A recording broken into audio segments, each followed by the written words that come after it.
بسم اللہ الرحمن الرحیم۔ دل کو تڑپا دینے والی باتیں۔ ہے افسوس کیا زندگی ہے، تو یقین جانیے کہ کچھ بھی کام نہ آئے گا۔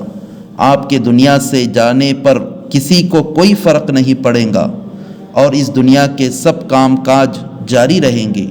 آپ کی ذمہ داریاں کوئی اور لے لے گا۔ آپ کا مال وارثوں کی طرف چلا جائے گا، اور آپ کو اس مال کا حساب دینا ہوگا۔ موت کے وقت سب سے پہلی چیز جو آپ سے چلی جائیں گی وہ نام ہوگا۔ لوگ کہیں گے کہ ڈیڈ باڈی کہاں ہے؟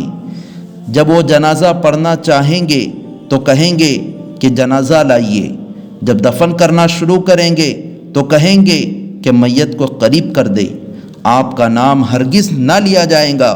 مال حسب نسب منصب اور اولاد کے دھوکے میں نہ آئیے۔ یہ دنیا کس قدر زیادہ حقیر ہے، اور جس کے طرف ہم جا رہے ہیں وہ کس قدر عظیم ہے۔ آپ پر غم کرنے والوں کی 3 اقسام ہوں گے۔ جو آپ پر غم کریں گے ان کی پہلی قسم، جو لوگ آپ کو سرسری طور پر جانتے ہیں، وہ کہیں گے ہائے مسکین، اللہ اس پر رحم کرے۔ نمبر 2، آپ کے دوست چند گھڑیاں یا چند دن غم کریں گے، پھر وہ اپنی باتوں اور ہنسی مذاق کی طرف لوٹ جائیں گے۔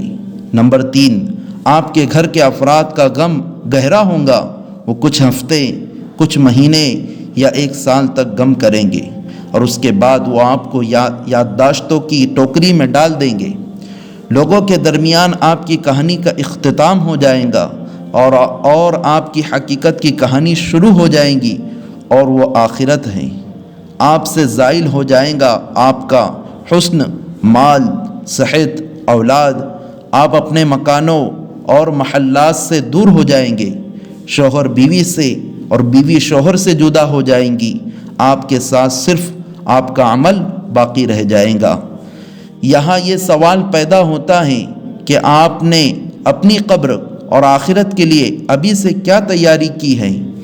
یہ وہ حقیقت ہے جو غور و فکر کی محتاج ہے، اس لیے آپ اس کی طرف توجہ دیں۔ فرائض، نوافل، پوشیدہ صدقہ، نیک عمل، تہجد کی نماز اور اچھے اخلاق کی طرف شاید کہ نجات ہو جائے۔